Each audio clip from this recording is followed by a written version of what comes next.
Hi everyone and welcome to the second episode of the Product Vibes podcast.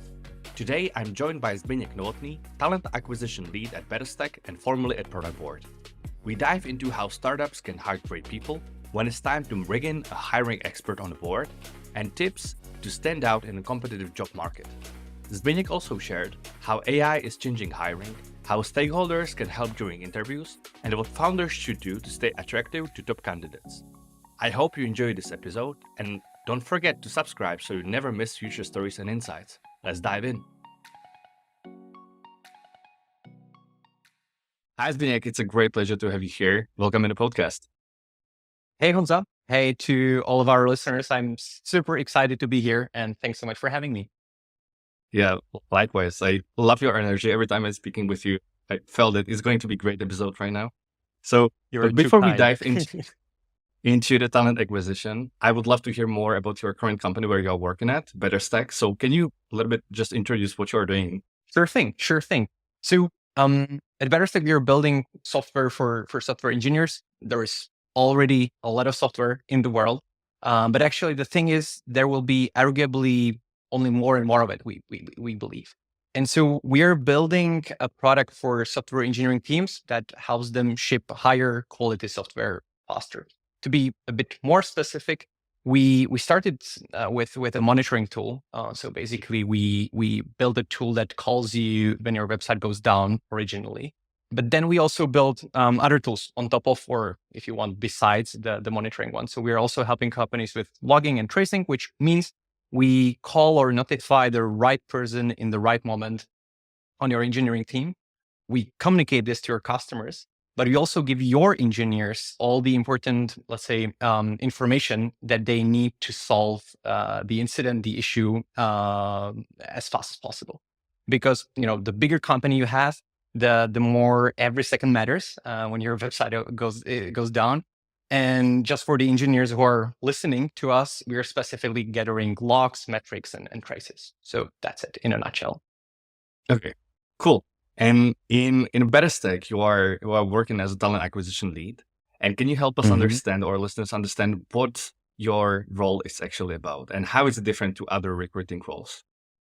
I don't necessarily think it's like super different compared to like other recruitment roles. What it defines is the role here is the type of the company, and we're still a startup, and so. That being said, we're still, I would say, like early stage startup, and that basically means that I am a team of one. I do have one wonderful colleague who is spending most of her time on the customer advocate team here, but on the customer team. But mostly, I'm like leading all the efforts when it comes to hiring by myself. And so it kind of combines the role of sort of like full stack recruiter. That's how I believe we can call it. I'm adding on top of it some employer branding effort and doing a bit of what we can call HR or people operations, so onboarding people and stuff like that. So to be very specific, doing all the stuff from sourcing and identifying the right talent, reaching out to them, drafting job descriptions, advertising job descriptions, having intro calls with candidates, doing all the kind of coordination of the interview process, making sure the candidate experience is hopefully good for them, and eventually or potentially even like extending offers and helping with that part of the process, which is like the creme de la creme of the interview process. But it's also, as mentioned, employer branding activity. So what do I mean by that? It's all about like, I don't know, creating content actually, recording, editing videos, posting on LinkedIn. And so just to sum it up, it's not that much about like, what am I doing? But I would say it's a lot about like, how am I doing it as well? And one of our values at Betterstack is actually like do a lot with little. So it's really about that, like being more efficient or scrappy if you want. And these are like just, I believe, two terms for the more or less same thing, basically in the end. Yeah. And from the numbers perspective, what are your main KPIs in your role? What are you helping actually in numbers to your business? Yeah. So The ultimate North Star metric for us at Betterstack as a company is ARR, is annual recurring revenue. And so obviously I'm not directly influencing our revenue number, not closing deals. I'm not building the features, but I'm trying to help the company hire the people that will help us close the deals and build the features actually. And based on that, we will hopefully increase our revenue, our annual recurring revenue. And so it's all about how recruitment can actually contribute to that metric in the end. And so to get a bit more specific, it's mostly about filling the pipeline, having enough talented people to talk to. So actually we're mainly looking or primarily looking at number of intro calls I have every week, every month, every year, let's say, because that's what matters. Getting enough of good enough candidates. I don't know. We can call it we're at a product focused podcast. So referring to MVP, minimum viable product, I can call it minimum viable candidate. So how many of these I can get into the pipeline? So the candidates that meet the baseline qualification, some of our requirements for consideration. And I guess I might, not sure, but I guess I might have surprised you with this answer, because the general narrative in startups, so I guess expected answer from a recruiter coming from a startup environment might be simply number of hires. But we do have our own perspective on that, and we really don't believe in the way most companies are approaching this. So usually they're thinking hey, the more people we hire, the more we deliver, and the more successful the company is going to become. And we don't think so, actually. We believe it's much more about hiring per se for engineers, one great engineers, as opposed to hiring 10, 50, or even 100 mediocre ones. And our founder even has written a blog post on the topic. It's called, the title is wonderful. It's called, "We are hiring 42 engineers this year." And there are some kind of nice analogies I would love to share with you. 9 women won't give birth to a child in a month. 1,000 home cooks won't prepare a Michelin star meal.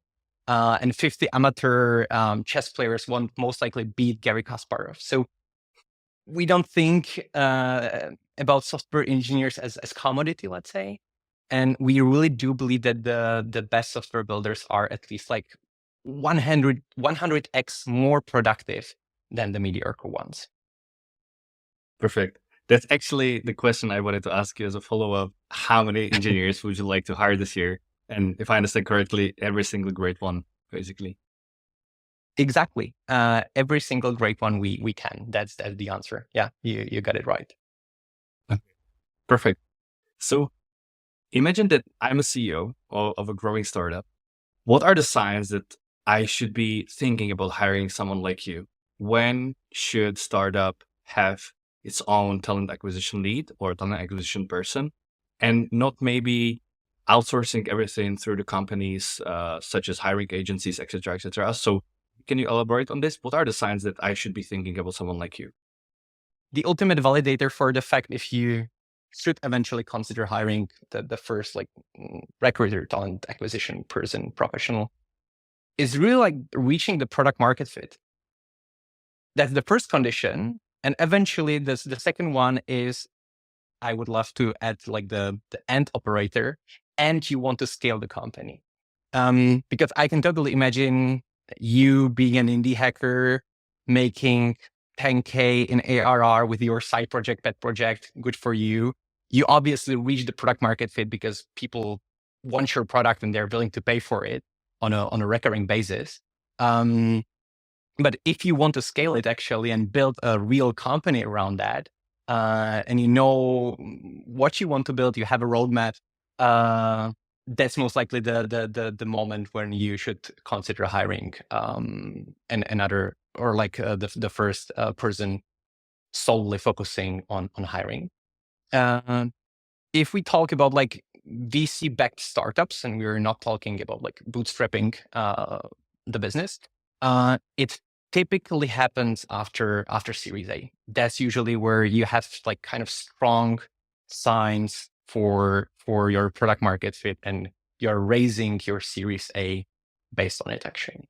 Just for the listeners, VC startups or startups backed with VCs are those that have some capital from the investors. Bootstrappers are basically companies who are building a business on their own without external capital. So if I understand correctly, it can really be different, because if you have more capacity, you can hire more people and you can actually afford someone like you. And what if not? Is it actually valuable for some companies to utilize some agency to help them in some tough time to really hire more people? Or do you see some synergy between you as an internal person and agencies as well? Could be. And I'm obviously biased, so please like bear with me answering this question. I have never worked at the agency actually before. I have always, like, all my recruiting career, I spent it as an internal talent acquisition professional, as an internal recruiter, basically. So, like, if you really think about your business in the long-term perspective, I think building the recruiting machine internally is something that you will benefit from in the long term, because you own the quality of your hires, you own the the overall candidate experience. You are reducing like one more touch point in the whole communication chain that you need to go through while hiring a person. And in the end, like, taking into perspective, like the money perspective, basically the financial perspective, it can be also, like, I guess, like, better building the team internally. But in the short term, you're lacking, or you are not able to hire a recruiter, or you're like short on resources. It could be like a nice short term solution. And I'm pretty sure some of the agency recruiters simply would not agree with me, and I think that's just fine. Previously, you mentioned that it really depends in terms of hiring someone like you, whether you are after market fit or you're still looking for market fit. You've been working in both companies that are already back with the investors and know what they want to do and what are the customers and actually have the market fit. And you've been also working with those that didn't actually find the market fit, like true market fit. So how did you feel in both seats, actually? What was the biggest difference? And how did it feel for you to work with a company that really didn't find the market fit yet? Love the question. So yes, you're correct. I work with two companies. One of them, I'm still working with them with strong product market fits, Productboard and Betterstack, and two companies that like didn't reach the product market fit. I would say. I mean, I'm not the product person, so please bear with me. But I think that the signs were not simply there. And so, how did the lack of market fit impact my role? Oh man, retrospectively, it felt like scaling air, basically, because in the hindsight, I really do believe that I shouldn't have been hired into that companies, actually. With both of them, we grew from around like 10 people to 30 in a couple of months. But it turned out actually that it doesn't help us to find the product market fit, really. Like, adding more people usually does not lead to the companies like reaching the mythical product market fit. And so, yeah, but I think, that's been a couple of years back. These were the times when raising capital was sort of like easier than it's right now.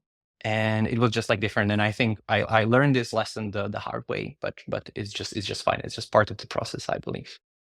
And after this experience, when you've been as a candidate to the Betterstack, have you been asking questions? Do you have the market fit? And can you do that for me? Yes. From the stage perspective.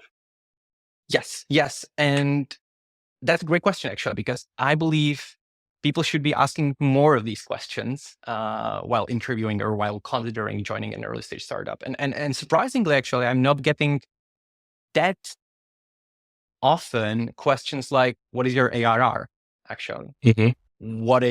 How many customers do you have? What is the customer base? How does it look like? And so these are really some like crucial questions you should be asking. They might be always not super comfortable for the person on the other side, but that's just fine. You should be asking these uncomfortable questions, I believe, because that's really the only way how you can kind of get the sense of if the product market fit is existent or not. And people should be definitely asking this more. And especially, and what sometimes surprised me even more is that, that the tech space in general experience, or the tech world experience, a lot of like rounds of layoffs across so many companies. And I'm talking quite a lot to those people that were affected by the layoffs. It's always super sad. At the same time, I believe like talented software engineers that I'm talking mostly to will land a new job pretty soon. But at the same time, I'm always surprised when those people that were laid off because of their previous companies not doing that great are not asking like the stuff around the business actually, and they're only interested in, so do you run agile or do you run Scrum? Does it matter really? Does it really matter? Like it's really much more about like about the business, and if the business is healthy and perspective or not. So yeah, that's something I don't understand as much about. And I'm actually thinking about like writing a blog post about that, like what kind of questions you should be asking while considering joining an early stage startup. But yeah, hopefully to come soon. I believe we are going to get there. Yeah, easily. Exactly. So we are both working in a tech company. So obviously the whole discussion about hiring process and everything will be related to hiring engineers, most probably. And I would love to get into your practice. What the hiring process in the Betastech look like?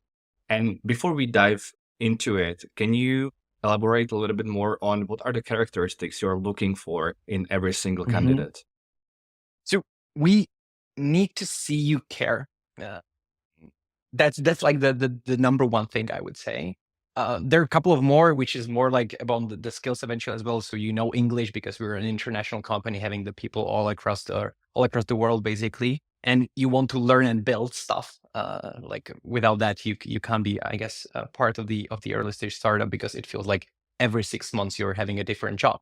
But I would love to actually quote from How to Work with Me guides from our CTO Thomas, because I think he put it like really, really nicely. And he mentioned something like, I love to see you care about the craft we do. If you're careless and don't care about the code or the product or the customer, I'm most likely not going to enjoy working together. Give me the passion and not the code. And so really, that's what matters. The energy matters so much. It's like pro interviewing tip, like bring your energy level up before the interview, because people usually are going to remember how you make them feel, really. Yeah, those are like rather some traits. When it comes to actual skills, as mentioned, solid English level is non-negotiable. And then it's a bit different for like non-engineering roles we have within Betastech and the engineering ones. With the non-engineering ones, the English is even more non-negotiable because it needs to be like really on the almost like native level of English. And actually there are a lot of they need to be able to learn a lot, because a lot of people within the team were not doing software before. They're not technical. They haven't studied like technical universities, but our product is very technical, so they need to be able to follow up a very steep sort of like learning curve. And with the engineering roles, I would say we do have a pretty specific engineering style within Betastech that perceives engineers to be more like artists and not a commodity. We already discussed that a bit. And our engineers really need to be able and love shipping things and taking specific engineering initiatives like end to end. And the closest label we can put on the specific engineering style could be most likely a full stack development, basically.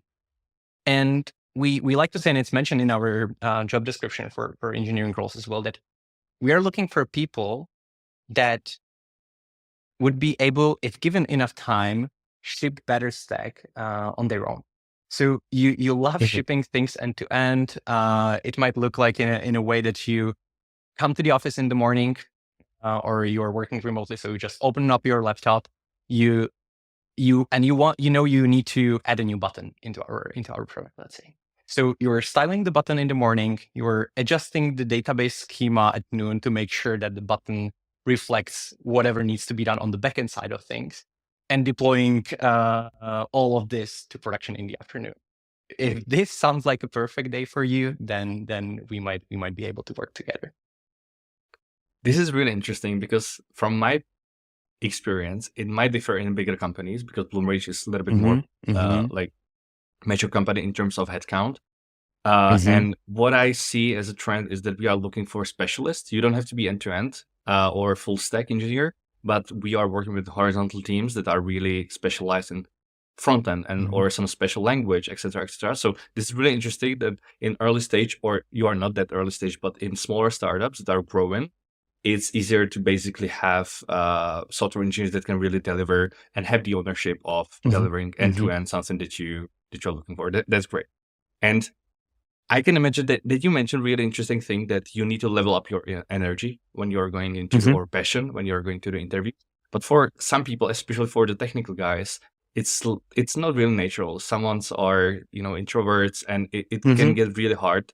So I believe that you have some process that you can really observe the person from the all angles to really understand who it is, what skill levels they have, etc. Can you walk us through this process, how the hiring looks like in BetterStack?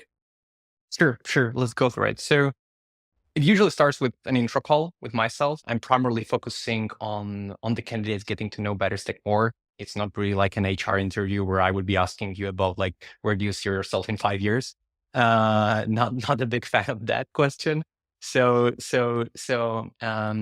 more about like really the candidate getting familiar with BetterStack as much as possible.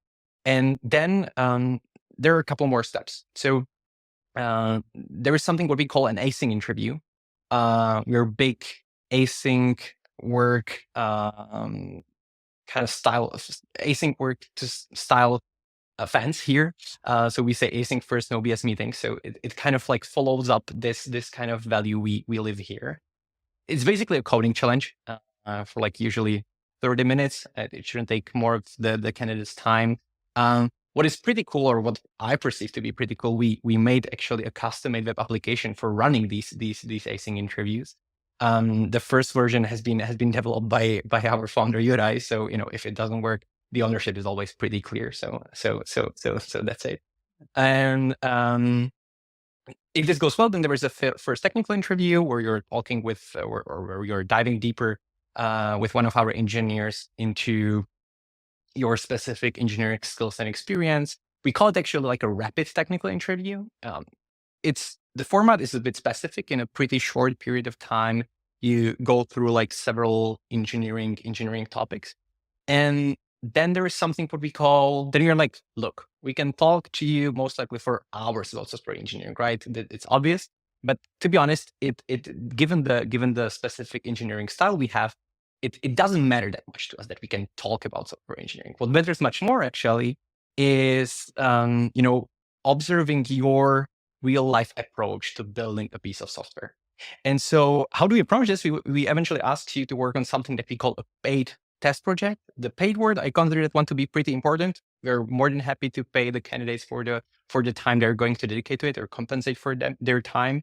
It usually takes people like 2 to 4 hours, so it shouldn't take like that much of their time, but we still believe it's fair for them to be compensated for something what is like very close to real engineering work. And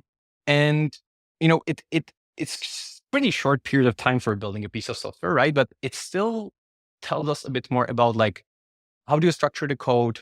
How do you think about the end user? How do you approach like basic security principles while writing a piece of software? So looking at all of these, And the final step is for the candidate to talk to our CTO Thomas and both of the co-founders here and Veronica.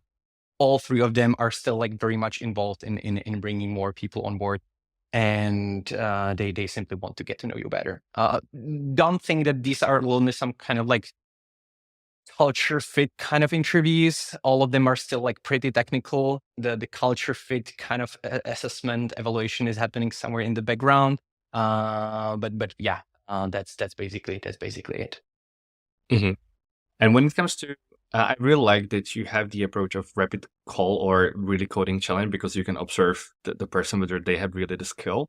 But again, how do you actually avoid as a recruiter to don't get biased towards the communication skills? Because it can get really hard, because if you are working with someone even on the call and the energy is really good, I can imagine that it's kind of hard, and it's really easy to overlook some smaller mistakes that would matter in another call, maybe. So how do you actually work with this? And it's you asked how do I deal with it as a recruiter, and in the end, it's not it's not only about myself. It's also about all the other interviewers that are part of the interview process. So, firstly, we don't care that much if you worked for Google, OpenAI, Uber, or any other big tech company, or a shiny cool startup, or a local software house. We simply don't care that much. We hired both engineers with the background of working for big tech companies or other startups, as well as people with the experience only from the local software houses. The interview process is every time going to be the same. Nobody is going to ask you questions like, "Hey, so can you tell me more about the last project you worked on?" And so we're not doing these. These sort of like behavioral questions, because we believe there is like, if you're a talented interviewee, if you're a talented candidate that can speak something nicely and level up the energy, what I mentioned at the very beginning, you can do pretty well at the interviews. And so what we are doing instead is that we are asking like specific technical questions that loosely follow, let's say, the prerequisites listed in our job descriptions. You can eventually check them out. And our main focus is really on assessing practical experience in a specific area of software engineering. I hope I can share these. There is in our Notion page that is kind of like describing our way of interviewing. And there is a trademark by the term that I'm just going to tell you. We call these like gateway questions. So we called you a couple of these. We ask you a couple of these. It's a question that the candidate 100% needs to know the answer to if they have experience with an area of knowledge you're actually asking about. It's usually like very fast to answer. The candidate either knows it or they don't.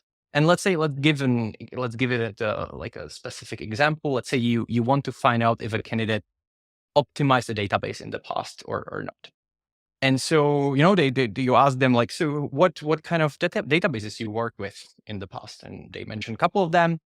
And you say, okay, let's talk about Postgres, because I do have the most experience about Postgres. You do have the most experience about Postgres. And you simply introduce them into some kind of like case study that is all about like optimizing a database. And then you ask some specific question and some specific term, which is like related to that. And they either know it or not. And for sure, there are some couple of like follow-up questions, and you're trying to get there together.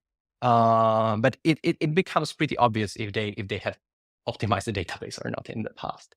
The good thing and the important thing here, what I want to point out here, is that this kind of like interviewing style is pretty specific. And so you need to make sure that the candidate experience is still good. Very important aspect, what we keep doing in the interviews like this, is that if you don't know the answer, we just don't let it hanging out somewhere in the air, the answer, but we actually explain to you what we were looking for, how does it work. And so after the interviews, the emails I'm pretty often getting from the candidates are like, okay, it didn't work out this time, but I actually learned so much throughout the interviews that I appreciate your time. So it was like kind of, I didn't lose my time here. It was time well spent. So yeah, that's how I would wrap it up. Yeah, that's awesome. I really appreciate that the approach of yours is that you are providing some feedback and the candidates can even learn and maybe apply in the future. That's awesome. And let's take a couple of steps back to the beginning of the process. How you, as a talent acquisition person, try to stand out of the crowd in an inbox full of crap nowadays. That everybody has like hundreds and hundreds email every day. How do you stand out of the crowd to get the best candidates on the call? Yeah, well, that's a great question, right? Because since the rise of AI 2 years ago, I'm actually just getting more and more many AI generated outbound emails offering me like different tools and stuff like that. And I can imagine, or I know, engineering candidates specifically are getting a lot of like job offers eventually into their inboxes as well. And so, yeah, how to stand out from the crowd. There are a couple of things you can do. Generally speaking, it's the era of video content in general, right? YouTube being the second most used kind of like search engine in the world, besides Google. Not sure how OpenAI is going to change this, but yeah, I still believe it applies. And so we're doing some video introductions eventually that the candidates can go through. There is always some like animated GIF of me waving to the candidate, so it kind of like it kind of get their attention. The email needs to be well structured, use bullet points, all this kind of stuff. The kind of like next level of shooting videos to candidates is using Loom, the app that can record your screen and yourself as well. And so what you can do eventually is to let's say you want to hire an engineer, you found their LinkedIn profile, you found their GitHub profile, you found their portfolio website, personal website, whatever, with their blog posts, writings, and you really like them actually. And so you are like, hey, so let's try to make the like personalization next level.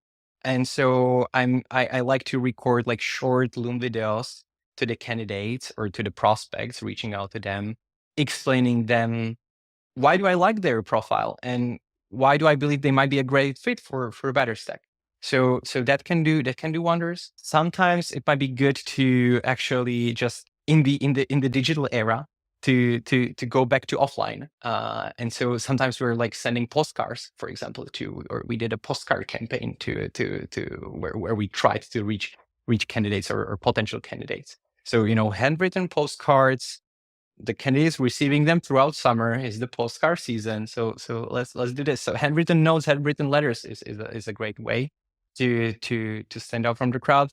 Like very, very specific tactical kind of tip is if you're struggling with time and you really cannot afford a personalized every single email, which I might also not have time every time for that, let's say.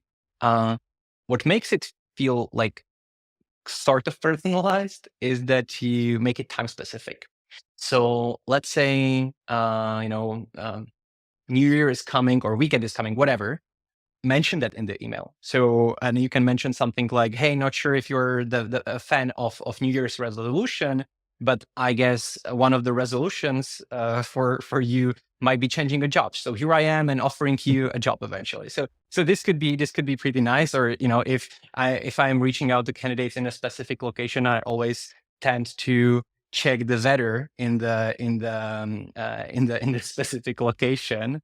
And let's say if it's rainy, I'm like, hey, so I hope the rainy weather doesn't affect your mood in Lisbon or whatever today. Or that's like kind of an opener that can increase the response rate at least. So yeah, that's one kind of tip from my side. If I remember my younger me, it was really interesting for me to go through the career websites of different companies and look for benefits they offer.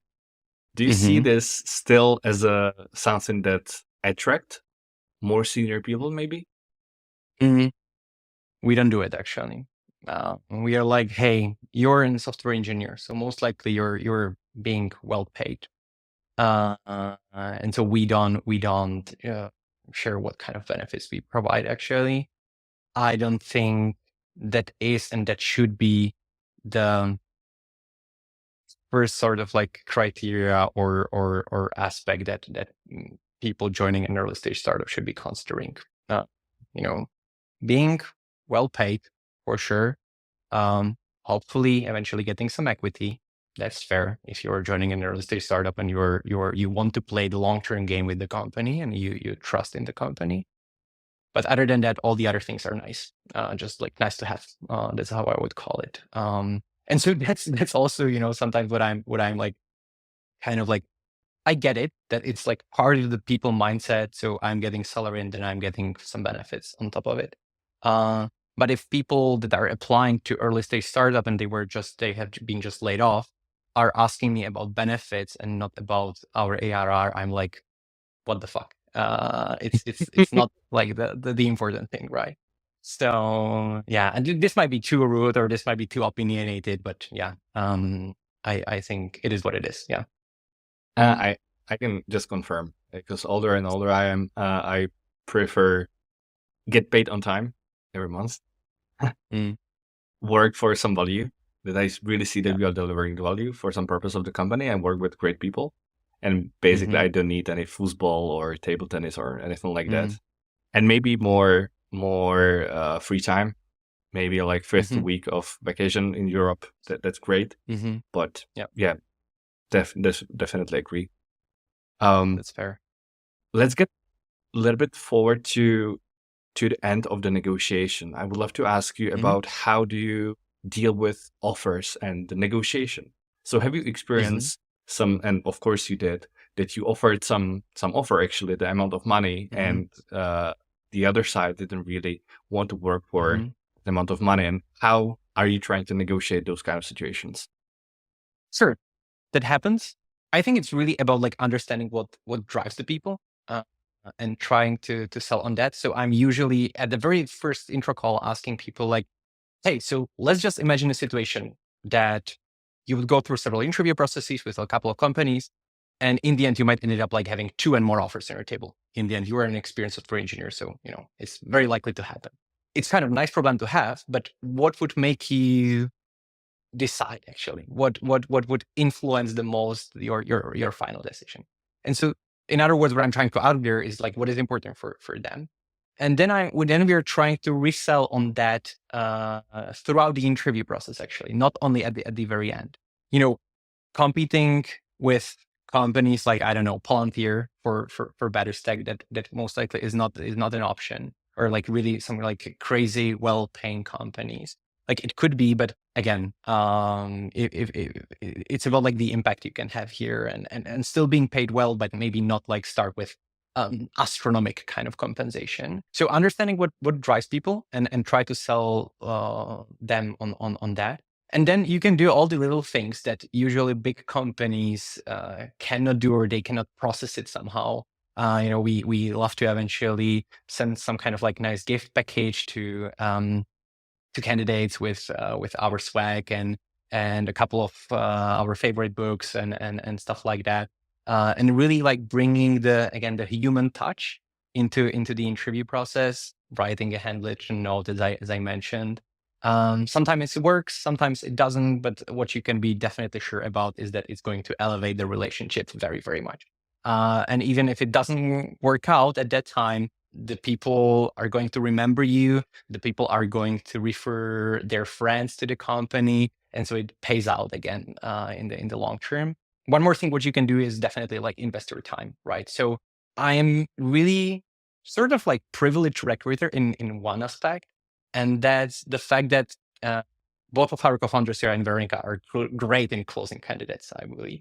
And they're really, like very hands-on towards the end of the process, where it's like obvious that we want to hire the person actually. So they are happy for the customers to fly over to Prague eventually, or meet them somewhere, spend the time with them, make sure that all the questions are being answered, take them for dinner eventually.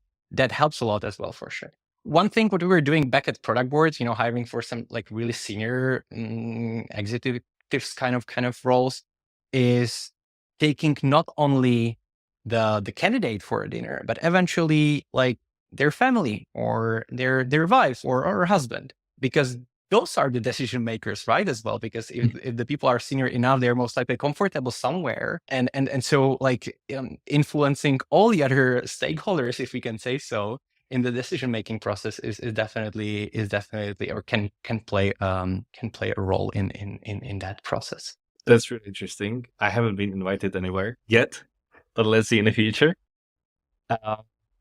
Let's get on the other side.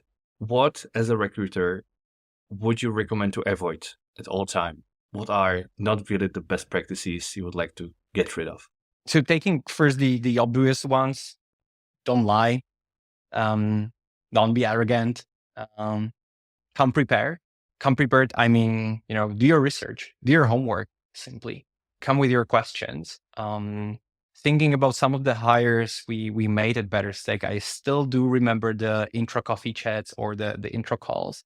And the people usually came super, super prepared. And they knew the product in and out. They researched the company. They asked their friends what they have heard about. They did their due diligence basically on the company already, and it can make such a difference. So yeah, I turned it into what you should do instead of what you shouldn't, right? But yeah, I believe it's helpful. Yeah, definitely. So basically, behave normally, like don't lie, don't be arrogant. Those are like great points that like a lot of people really don't do on a regular basis. So stick to the basics. So how do you actually observe in such a short time whether the person is really a good culture fit for your company? Because it can get really tricky in the future if you have really high skill person who can get really toxic to your team. Do you have some techniques how to observe those signs that something like this can happen in the future? Like, not really techniques. Although we do have sort of a principle that we call no brilliant jerks on the team. And that's very important because like one toxic person, I think I heard from Simon Sinek, it's like the other way to say it, no toxic geniuses, actually. It's just like the same, basically. You don't really want to destroy your culture. The culture is like the one of the most important assets you have. And how to make sure? So, the thing is, you are most likely doing it differently in a company of hundreds and thousands of employees or people on board. You're doing it differently with 30 people on board, which is the more or less current size of BetterStack team. Everyone here is still like very close to the founders. Those are the fathers and mothers usually of the culture. So that helps a lot, and they are still part of the interview process. So that's what I perceive in the early stage stages, especially to be very, very crucial.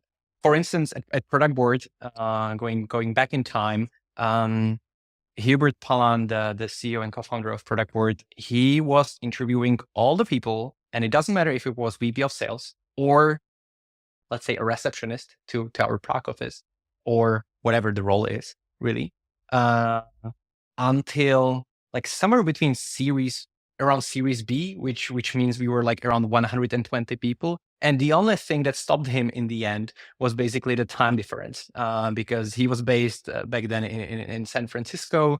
We were hiring a lot of people in Prague, and really like the 9 hours time difference were making us crazy sometimes as recruiters that needed to schedule all the interviews and, juggling other competing offers from other companies that the candidates have and stuff like that. So that's one more thing. And I believe I heard a story from Brian Chesky, the CEO and co-founder of Airbnb. And he mentioned that he was interviewing all the people for like at least 15, 20 minutes until the company was like around 500 people. So this is, I would say, like really the crucial aspect. And, then you can build a whole science about like assessing your cultural fit eventually. You usually take your values, you came up with some kind of like specific questions checking on these values and if the values are like aligned with the people. But to be honest, we are not there yet. And it would be a bit of an over engineering here at BetterStack for now. Perfect. Have you experienced, or maybe in Productboard, you mentioned that Hubert Palan attended all the interviews until some amount of people. So have you ever experienced some situation that 5 rounds of the interview went well, and Hubert in the last stage said just no, this is not a good It fit? happened. Yes, it happened. And it's a great thing. It's a great thing. And all the founders love to be so bold that they will be able to do it, really, and to be like confident enough, because the worst thing that can happen is really a founder that doesn't know what their hiring bar is. They might not know either what they want but also what they don't want, and really this is like very important for the founders and generally managers to kind of like granularly build their bar for people and for the talent, and what are the aspects they are looking for actually in people. Cool. And I think that also being a CEO on a call with the candidates can really hide the credit of the company, right? Because you also show that you appreciate the person on the other side, and it could get some credit to your company as well. And as I mentioned, we are looking for people that care, but you need to show back that you care actually. And your co-founders spending time on meeting the potential new team members is like the best way how to show you actually care. So definitely, and it can do wonders.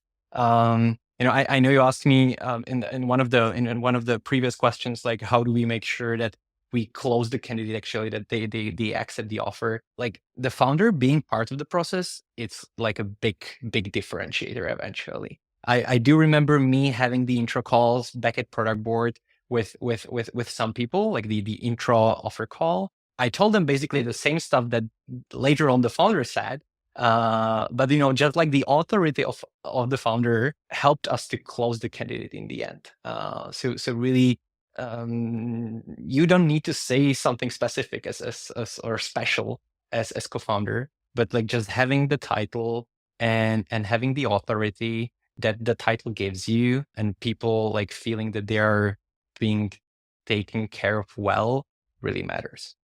I've heard one story about Nike was trying to acquire Michael Jordan to their forces. And on the meeting, actually, the CEO on purpose came a little bit late from the other meeting to show that they really appreciate Michael Jordan joining their forces. They created the whole new shoes for him, etc., etc. So it really made a difference, and it can be really, really interesting for the other side. From the other side, from the candidate's perspective, what are the things that you really appreciate as a recruiter? You mentioned already that you would love to see everyone get prepared to actually understand what the company does, what are your values, maybe what will be expected from his role or her role. So what are the things, what would you advise candidates, how they can actually prepare for you? I think some people might not agree with me, and that's completely fine, but I still do see value in cover letters in general. That's like the first touch point, right? The first impression you can make on the company is through the application. Where you can show your creativity or your interest or how much you care is actually usually throughout the cover letter, and what you stay there and what you type there. And that can do wonders. Again, you can spot the AI generated cover letters a lot. So again, be authentic, be bold, tell the company why are you applying to that company specifically? There are millions of companies most likely in the world. So why did you decide to apply here actually? I would love to know that. And as I mentioned, that I'm actually recording the Loom videos myself to the potential candidates. That's what you can do actually also as a candidate that is applying for a job. So I received a couple of these, a candidate walking me through why do they believe they might be a fit, or what do they enjoy about the company, walking me through their thoughts on our careers page. So that's also lovely. That's also lovely how to stand out from the crowd. Other than that, really be prepared. Try to reply to emails fast. So the communication is swift in general. And yeah, that's I believe that's it. And from your experience, how many people get really prepared for the call with you? Well, what helps is that I encourage them to prepare. So what am I doing here actually is that I'm trying to show them that I care about our time in general, both mine and theirs time, through, I call it an async introduction, async first introduction, basically. It's like a series of short videos that every candidates receive from me before the intro call, where I walk them through our product, how is our business doing actually, partially, and they can ask follow-up questions afterwards. The team, our tech stack eventually, if it's about like engineering team. So I show first that I care, and then encourage them to ask questions specifically. It's firstly more fun for me because we're going through the questions and I'm not doing the same intro every single time. But it's also, I believe, the candidates are getting more value out of it because they can access the videos whenever they want to. They can back to it throughout the interview process. So that's pretty helpful. And so, yeah, just to answer that, even with that, I would say like 30 up to 50% prepared somehow. I would say like 5% really come prepared, like in a good shape, let's say. Some people are like, I specifically ask them, what are your questions? What are the topics you want to discuss? I'm using Calendly for scheduling the interviews, and there is like a field for that, text field. And they're like, discuss the front-end role. And I mean, what does it mean actually? Like, can you be more specific? It's really, it's like, it's sad sometimes to see that, but it is what it is. Yeah. Okay.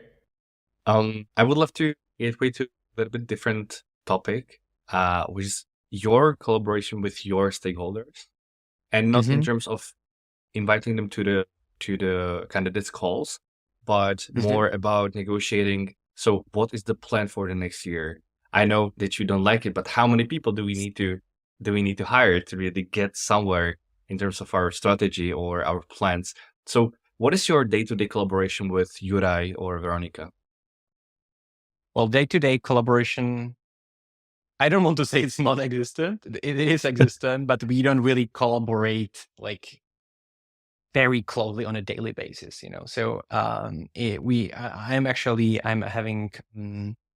like hiring syncs with Veronica 2 times per week. That's where we discuss the high-level topics. What kind of approaches are we going to take? What roles do we need to hire for? What are the priorities?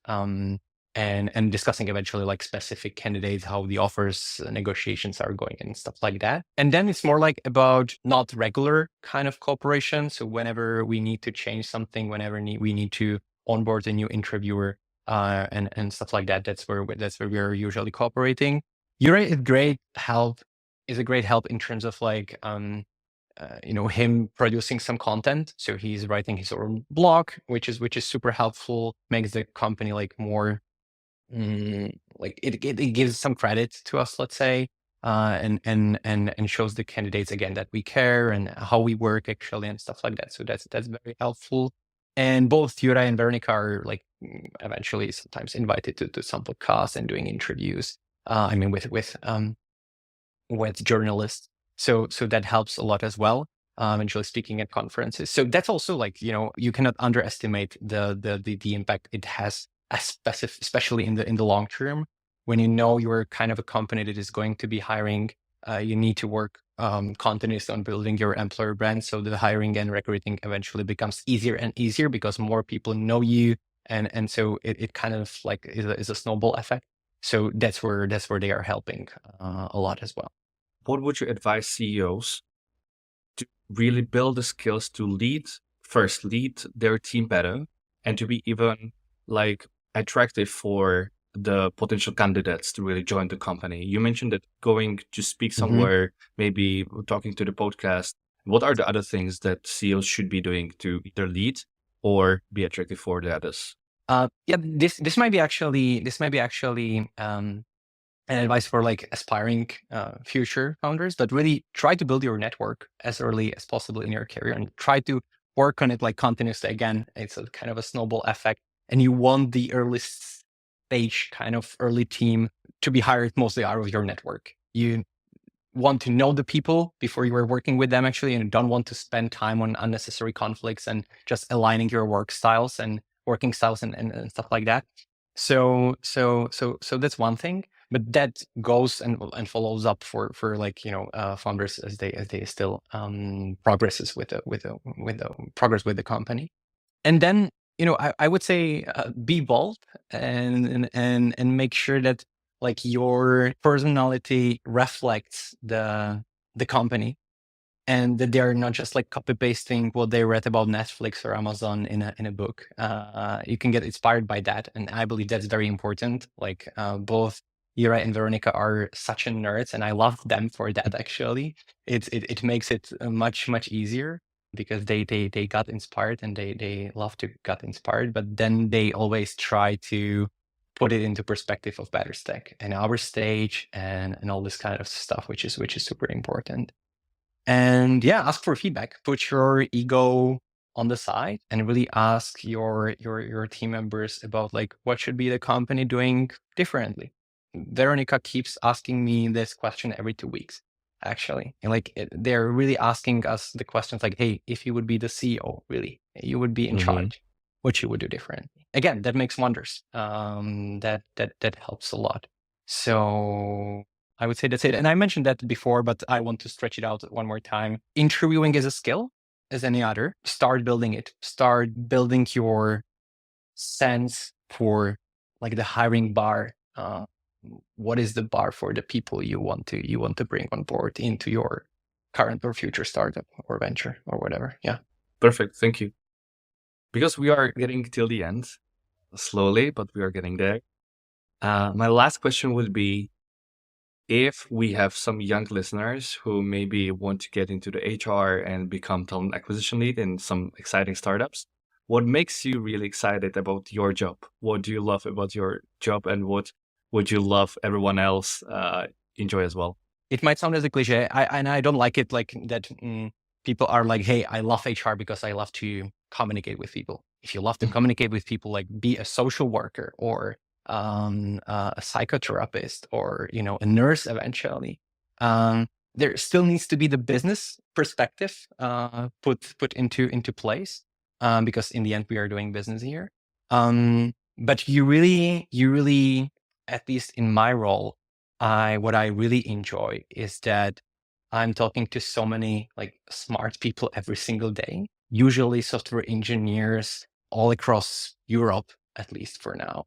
So, in the morning having a call with super talented guy from Greece, and in the afternoon having 2 calls with guy from UK and Spain or whenever. So I can learn so much from them actually. So this is also nice. And one very last thing, I believe HR in general can have really sort of like impact on the society, and that's more of a like really the why behind me doing this job.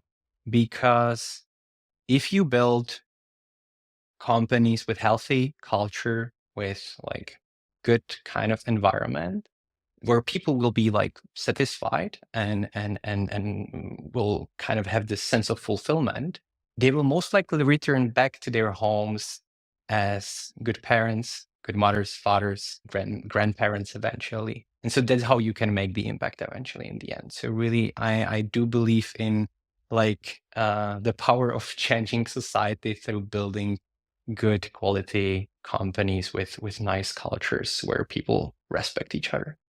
Thank you so much, Zbyněk. It was great end and finishes the story. I appreciate that you've been here. I wish you all the best. Happy Christmas, because we are recording before Christmas, so enjoy. That's true. And I hope that we are going to meet again at some point, maybe in the next episode, sometimes in the future. Cool. So thank you so cool. much Can't for wait. being here, and really appreciate it. Thanks so much for having me on. This was an absolute pleasure. And yeah, I can't wait to share that with the audience out there. Hopefully there will be some, at least a couple of insights that they might put in place in their workplaces. Sure, I'm sure. Thank you so much, and have a great day. Bye bye. Take care. Bye.